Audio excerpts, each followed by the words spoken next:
Well, let's say we're going to make it real difficult for our customers to choose. So we are planning to, at the Neue Klasse, that offers us the opportunity to make a completely new dimension of electric cars. And as I said, we are working on electric cars with 4 electric motors, so we can, and one central unit, control unit with our own software, like we use in the current M5 and also in the last generation, the MX drive, where we control the reactive differential, the stability control system, the longitudinal differential out of one hand. And if you just imagine that on 4 electric motors, and you can do everything out of one hand. So traction, stability control, braking, everything out of one hand with 4 electric motors, you can go to another level of driving dynamics. Of course, in combination with newest technology on electric motors and high voltage batteries. So that is or because of the fact that the charging infrastructure is not like in the Scandinavian countries. There are parts of the world where actually they have a lot of, let's say, electricity problems or non-availability problems, where they still want to have combustion engine cars. So it's a little bit like with the manual gear shift, where we always said, well, from a technology standpoint, you're quicker with the automated gear shifts, and also in regards to fuel consumption, it's more effective. But since there are a lot of people who want to have a manual, and especially with the M2, for instance, in the US, we have more than 50% of all people who buy a manual, because that is something people want. That is an emotional issue. Then we, of course, are not going to tell them we're not offering this. Well, we're focusing on the electric one because we still have a combustion engine driven one. But if the demand stays as high as it currently is, and we do not see it diminishing, then we, of course, will also continue the offering of a combustion engine driven one. Let me just say we will continue the offer. How we do that, on what platform and with what technology, you will see then. It's coming from the customer side. It's technology with the all-electric ones is the new benchmark. So you cannot go there with combustion engine-driven cars. But actually, if the demand is there and the customers like and they love our cars, also with combustion engines, then we will continue the offering. We will see. But manual gear shifts, actually, there is no manual because it's still... there are no gears in 4 electric motors. But actually, what you would want to have is a feedback. Because currently, and we come from the racetrack, if you're on the track, it's quite easy with a combustion engine-driven car, because like with motorcycles, you already know which gear you're in, and it's a very big number somewhere on a display saying 3rd or 4th, but actually you know which gear you're in, and then you hear the revs, and you feel the vibrations, and you know how quick you are. And with the shifting lights, out of the corner of your eye, you see now it's time to shift. So you never look down, because on the racetrack, if you look down to see how quick you are, on the left and on the right of you, cars are passing, so you never look down. And that's because you're in the loop, you know where you are. And that is something you also need with electric cars. You need to know where you are. And one gear from 0 to 300, actually, you don't know how quick you are. If you're doing 140, 130, 150, but you should know, because if the turn is coming, you should know how quick you are. Either you're too slow or you're too quick. Both is not good. So you need to get some kind of integration of the driver into the car, because it's not about the car itself, it's about the car and the driver connected to the road. So that's something we're working on. If we simulate gearboxes, I'm not so sure, but you need to have some kind of idea how to integrate it and to... well, let's say we are quite sure that we have a great way of integrating the driver in the car.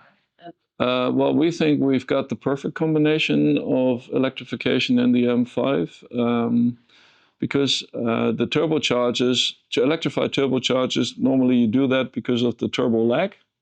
Well, actually, if you have this kind of drivetrain, which you call the P2 logic, we have a very strong electric motor in the gearbox with almost 200 horsepower, 450 Newton meters, and it has a 0 response time. So if you push the gas pedal, it's instantaneously there. So there's no need to let's say, in addition to that, to have electric turbochargers, because the electric motor is so strong. And I think that's one of the secrets. It's not just let's say, a soft or small electric part in the drivetrain. Actually, it's quite strong. And with that, you don't need electric turbochargers. The normal ones are sufficient because they are quite quick in coming up. And the time lag that there would have been is already compensated by the electric drive itself. So we think this is quite a nice combination. And actually, while driving, we also try not to differentiate if you're in electric or combustion mode. If you're driving, sometimes you don't even notice if it's now in electric or combustion mode. But the only thing you feel is that it's instantaneous. Mild hybrid will at least be the state of the art for the combustion engines in the future, because without mild hybrid, it's probably not possible. Well, actually, I think it's 1/10 slower than the previous car from 0 to 100, but it's, I think, 2 or 3/10 quicker, 0 to 200. So it's more or less the same, I'd say. We also did some other, of course, we do a lot of dynamic tests. What, of course, helps is the very low center of gravity in this car because of the big battery that brings the most weight into the car. In racing, if you get punished by more weight, you want to put it on the best place, which is actually between the axles at the lowest point. And that's where the battery is. So for dynamics, it's quite good and helpful. And if you do a long slalom test, it's even quicker than any other car we ever made because of the low center of gravity. And of course, with the rear active steering, it's very quick and dynamic. Yes, we did. The first thing we did is because when we made the decision to go both ways, we wanted to keep the V8 because we have a lot of V8 fans worldwide. And also we wanted to integrate a real plug-in hybrid system with enough range. So not just a boost system. We wanted to have one that is actually compliant also with future regulations in regard, it's always below 50 grams CO2. That decision to combine both worlds, we knew that we were going to add a lot of weights.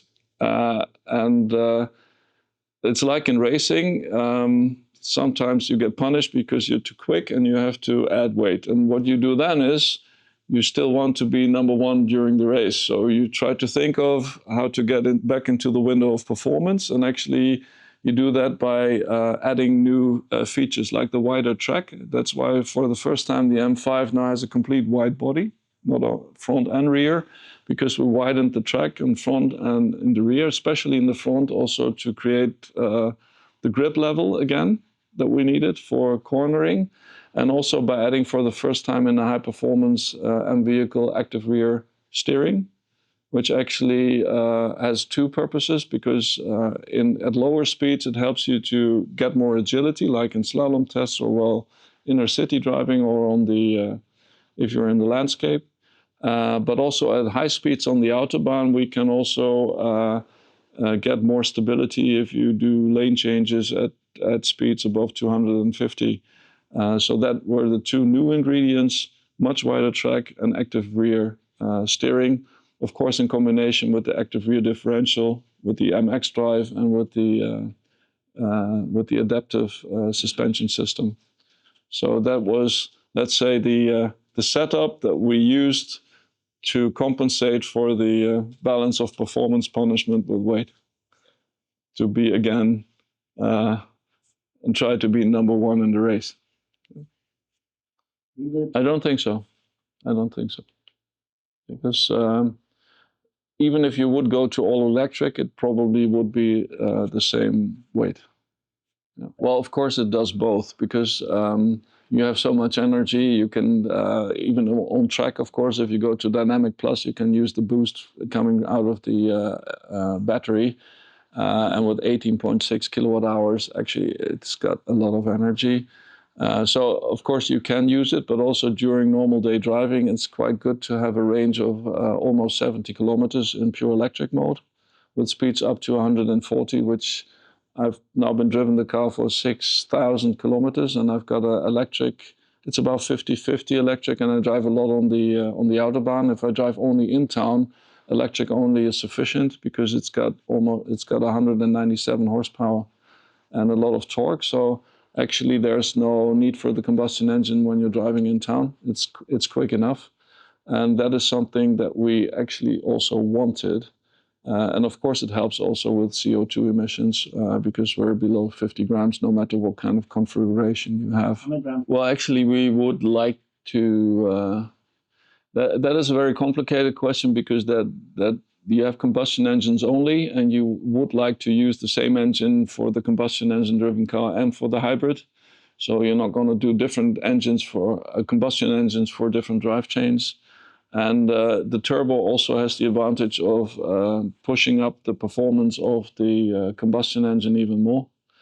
Because there are always periods where you run out of electricity in the car and you would like to have just sufficient power also coming out of the combustion engine. Well, we always consider our fans, but we are never nervous because we know our fans. We're on the racetracks, we're with the dealers, we're with our fans everywhere, all over the world. So we know our customers. And yes, we know the discussions there are. But I think we've got a really good record.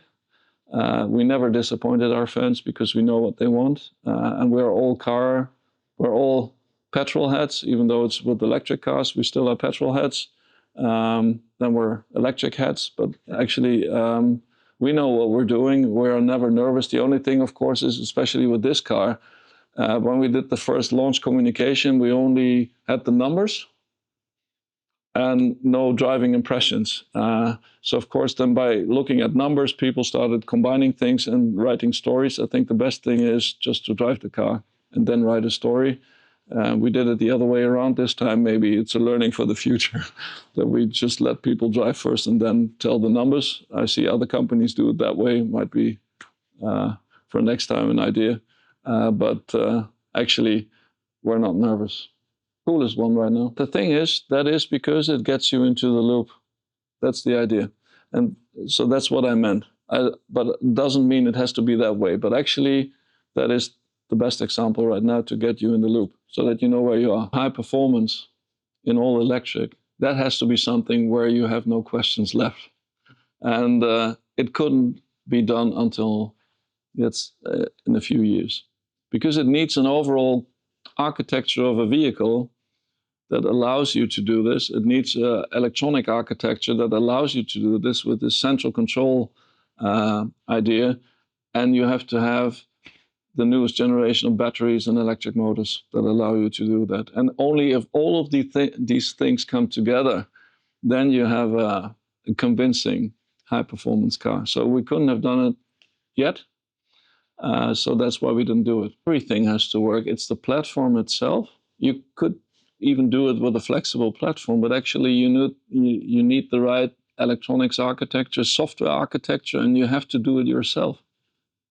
Nowadays, a lot of companies buy parts from suppliers and then they combine it into a car and say, there it is. But actually, that's not what we do right now.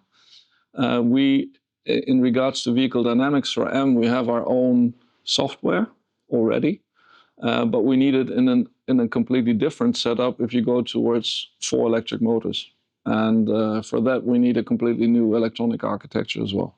And of course, you need electric motors that are also able to fit into the architecture of the car and to provide what you want, as well as the high voltage battery, because it's not only about having a battery and then it's about cooling for high performance so that you can do the Nürburgring. It's also about range at the same time. And if you look at the current generations of batteries, I think the next step will be more power, more energy, more range at the same time, including charging. And that's also something you would like from a high performance car, quick charging. Because if you're driving quick, you need to charge quick. So that's all of these things. It's a very big list of things you need. And for that, you cannot just try and integrate it somewhere. You have to do it with a long period of planning. Solid state is it's a good idea, but actually it's not there yet. And we always look into that, but first it has to be ready for regular cars, and then we start thinking about high performance. But actually it's also, if I don't want to say too much, but if you look at batteries that we're going to use for high performance, it's a lot about cooling. If you look at solid state, first things first, and then you need to figure out how to make high performance then with cooling and so on as well. So it's interesting, but it's not there yet. Come from the technology side, we always come from racing. So for us, it's all about speed, precision, dynamics, agility. And I'm not sure if a clutch gives you the optimum of what you could do with an electrified drivetrain. I think you might lose speed, precision, everything. So it's probably a lot of fun, but actually all of our cars we make coming from the track. It's always, since we come from racing, it is about being really fast on the track, but that is a lot of fun. I drove the 3-liter CSL car from 1973, the race car on the track, the Batmobile, and I drove the M5 sedan on the track. Yeah. I was really quick in the M5 sedan, and it was like on the autobahn. You know, you just change the settings, you go on the track. It takes you 30 seconds to feel well with the car, and it's the first thing with cars is sometimes you're fighting with the car, trying to understand it. You don't have to do that. You get into the M5, you go to the track, you feel well. You are in the system, you're really quick, precise. So it was really quick. And then I drove the 3-liter CSL Batmobile. It took me 2 days to get into this car because I was only fighting the car. It was not fun. It was, at the end, it was a lot of fun, but it took me really 2 days of practicing to get to understand the car and to be part of not fighting against the car, but with the car, against the other cars. Well, the most fun actually was the M5, I must say. It was a lot of fun to drive in a Batmobile on track, but actually it was hard work.